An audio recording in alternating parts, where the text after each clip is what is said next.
बिस्मिल्लाहिर्रहमानिर्रहीम। अस्सलाम वालेकुम नाज़रीन, आप यूट्यूब चैनल देख रहे हैं। मैं इमरान खान हूँ। ये बहुत इंपॉर्टेंट खबरें हैं जो मैं आपके साथ शेयर करने जा रहा हूँ और दो बड़ी डेवलपमेंट है।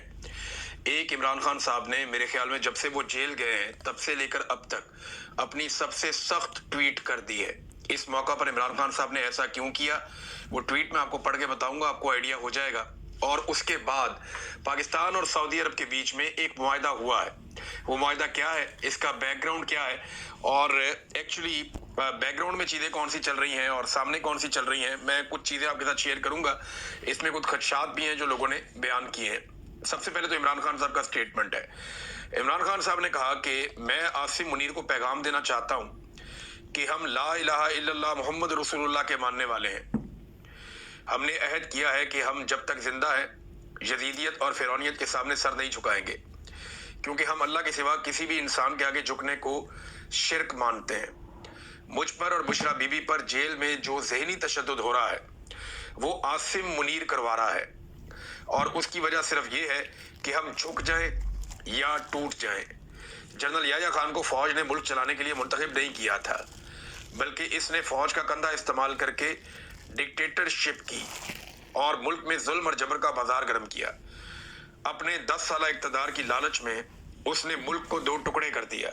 आज आसिम मुनीर भी उसी तर्ज पर फौज का कंधा इस्तेमाल करके मुल्क में लाकानूनियत और फस्तायत का माहौल बनाए हुए है। ये दो बड़ी सख्त बातें इमरान खान साहब ने जनरल आसिम मुनीर साहब के बारे में कही। फिर उन्होंने कहा, जी आसिम मुनीर ने अपने 10 साल नाजायज इक़्तिदार के लिए क्या कुछ नहीं किया। सबसे पहले जमहूरियत का गला दबोचा, 9 मई का फॉल्स फ्लैग ऑपरेशन करके मुल्क की सबसे बड़ी सियासी जमात को कुचला गया। फिर 8 फरवरी को इंतखाबात में अवाम ने जब तहरीक इंसाफ को बड़ी तादाद में वोट डाले और तहरीक इंसाफ ने क्लीन स्वीप किया, तो इस मैंडेट को बेशर्मी से चुरा लिया गया। अवाम का मैंडेट चुराकर सजा याफ्ता लोगों को इक़्तिदार दे दिया गया। इसके बाद अदलिया को मफलूज किया गया और 26वीं तरमीम के जरिए जजेस के हाथ पांव बांध दिए गए।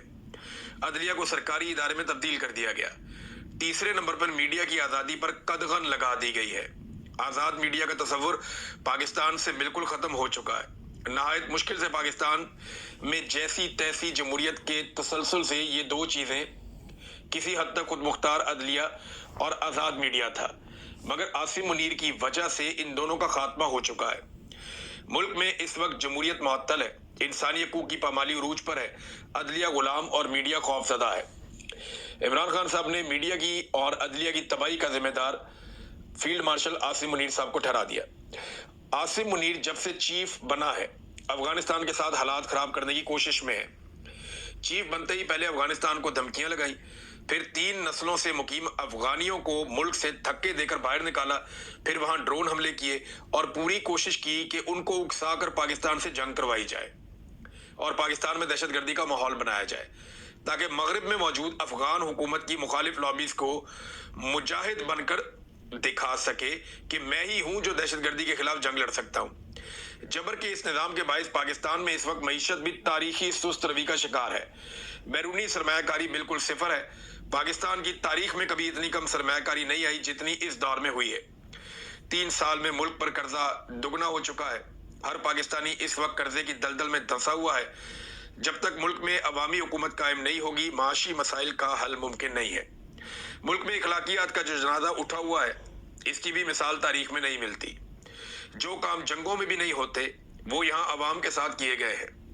औरतों को सड़कों पर घसीटा गया, बच्चों को उठाकर हरासा किया गया, बुजुर्गों का तकद्दुस पामाल किया गया। कभी किसी सियासतदान के घर की गैर सियासी खवातीन के साथ ऐसा नहीं किया गया जो मेरी अहलिया और दीगर घर वालों के साथ किया गया है।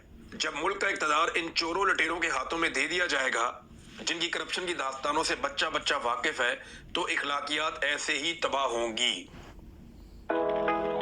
The other day I got a call regarding